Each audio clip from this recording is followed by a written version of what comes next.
भाभी की बहन रोहन और आशी एक दूसरे से बहुत प्यार करते हैं। लेकिन जिस दिन रोहन आशी से शादी के लिए पूछता है, वो तुरंत इनकार कर देती है।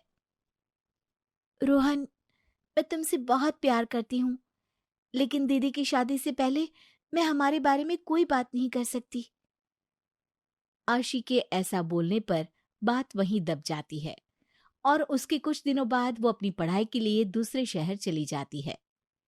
इसी तरह कुछ महीने बीत जाते हैं, जिसमें उसकी बड़ी बहन शालिनी का रिश्ता पक्का होता है और आशी सीधा शादी वाले दिन ही घर पहुंचती है। ओहो, महारानी कम से कम बहन की शादी सोचकर ही जल्दी घर आ जाती। वैसे भी आपको मेरे होने या नहीं होने से कोई फर्क नहीं पड़ता। इस पर बहनों के बीच कैट फाइट शुरू होने ही वाली होती है कि तभी उनकी मम्मी वहां आ जाती है।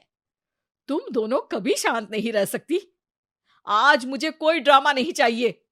अब धीरे धीरे शादी की सब रस्में शुरू होती हैं और जैसे ही वो मंडप पर पहुंचती है तो वहां रोहन और आशी एक दूसरे को देख हैरान रह जाते हैं, लेकिन कोई कुछ नहीं बोल पाता।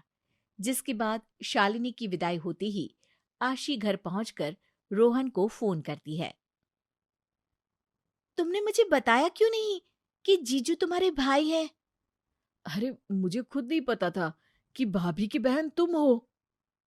मेरा होने वाला ससुराल दीदी का बन गया। अब तो तुम हमारी शादी भूल ही जाओ। अरे ऐसा क्यों बोल रही हो? बल्कि अब तो सब कुछ आसान हो सकता है। वो तुम्हें कुछ दिनों में समझ आ जाएगा। ऐसा बोलकर आशी फोन रख देती है। दूसरी तरफ शालिनी के ससुराल का सफर शुरू होता है, जिसके कुछ ही दिनों में उसके घमंड के तीर सब घर वालों पर चलने लगते हैं। सोचा था अच्छी संस्कारी और तमीजदार लड़की है, क्या पता था कि इस मुसीबत की पुड़िया को बांध कर साथ ला रहे हैं। हे भगवान, इसे हमारे घर भेजकर कौन से जन्म की सजा दे रहे हो? मम्मी जी, आपको बैठे हुए खाना पानी सब तो मिलता है, तो ये सजा नहीं मजा है, मजा। हाँ हाँ बिल्कुल। सुबह का नाश्ता दोपहर में, दोपहर का खाना रात को, और रात का खाना आधी रात में सबको खिलाना। दिख रहा है मजे किसके हो रहे हैं।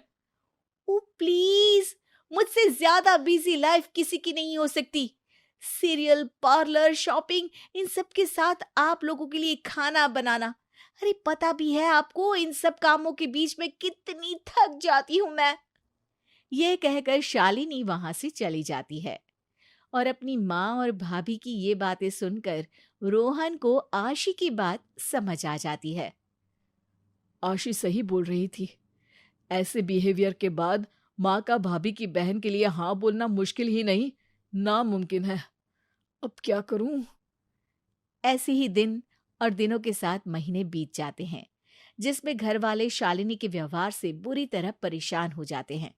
शालिनी, तुम्हें कितनी बार बोला है, मेरे तैयार होने से पहले नाश्ता बना लिया करो, नहीं तो मुझे ऑफिस के लिए लेट हो जाता है। मैं आपकी पत्नी हूँ जी, नौकरानी नहीं। इस घर के लिए जितना करो उतना ही सबको कम लगता है। मैं तो यहाँ काम कर करके घिस गई, पर किसी को कदर नहीं। ये सब बड़बड़ाते हुए शालिनी चली जाती है, लेकिन उसकी बात सुन रोहन के दिमाग में आइडिया आ जाता है और वो अपने भाई के पास जाकर उन्हें आशी और अपने बारे में सब कुछ बता देता है। ये तो मुझे पता था कि तेरी कोई गर्लफ्रेंड है, लेकिन तूने तो मेरे ही ससुराल में डाका मारा हुआ है। और वैसे भी शालिनी के हाल देखकर तुझे लगता है कि माँ मानेंगी? भाई, वो भाभी जैसी नहीं है, इसीलिए बोल रहा हूँ। मेरा आइडिया मस्त है, प्लीज भाई। रोहन की बात सुन राघव अपने भाई की खुशी के लिए बात मान लेता है और शालिनी के पास जाता है। वैसे आज जो तुम बिजी लाइफ और ज्यादा काम की बात कर रही थी ना, क्यों ना हम घर में तुम्हारी मदद के लिए किसी को लेकर आए? अब क्या अपनी माँ की पसंद वाली मेरे लिए सौतन लेकर आओगे? अरे नहीं पगले, कुछ दिन तुम्हारी बहन को यहाँ रहने के लिए बुला लेते हैं। वो काम करेगी और तुम आराम करना। इससे तुम्हें शादी वाली बात पर उसे बदला भी मिल जाएगा। बहन से पहले भी कुछ खास जोड़ी ना बनने की वजह से शालिनी बहुत सारी बातों पर उसे परेशान करने का सोच अगले ही दिन आशी को अपने ससुराल रहने के लिए बुला लेती है। तुम यहाँ आ गई, बस अब किसी तरह मेरी माँ को पटाना शुरू कर दो। वो तो ठीक है, लेकिन अगर दीदी ने कोई गड़बड़ कर दी तो? तुम उसकी चिंता मत करो, मैं संभाल लूंगा। इसके बाद आशी पूरे समय सास की पसंद और नापसंद के हिसाब से काम करते हुए उनका दिल जीतने की कोशिश में लग जाती है। आंटी जी, आज खाने में क्या बनाना है? अरे मुझे क्या पता, एक क्या कम थी जो दूसरी भी सर पर आकर बैठ गई। इसी तरह कुछ दिन बीतते हैं, जिसमें आशी सबको खुश रखने में अपनी पूरी जान लगा देती है और देखते ही देखते अब रोहन की माँ भी उसे पसंद करने लगती है। जब तुम आई तो लगा कि एक और मुसीबत आ गई, पर मानना पड़ेगा, दोनों बहनों में जमीन आसमान का फर्क है। तुम बहुत नेक दिल, सबका ख्याल रखने वाली हो। जिस भी घर जाओगी ना, उसे खुशियों से भर दोगी।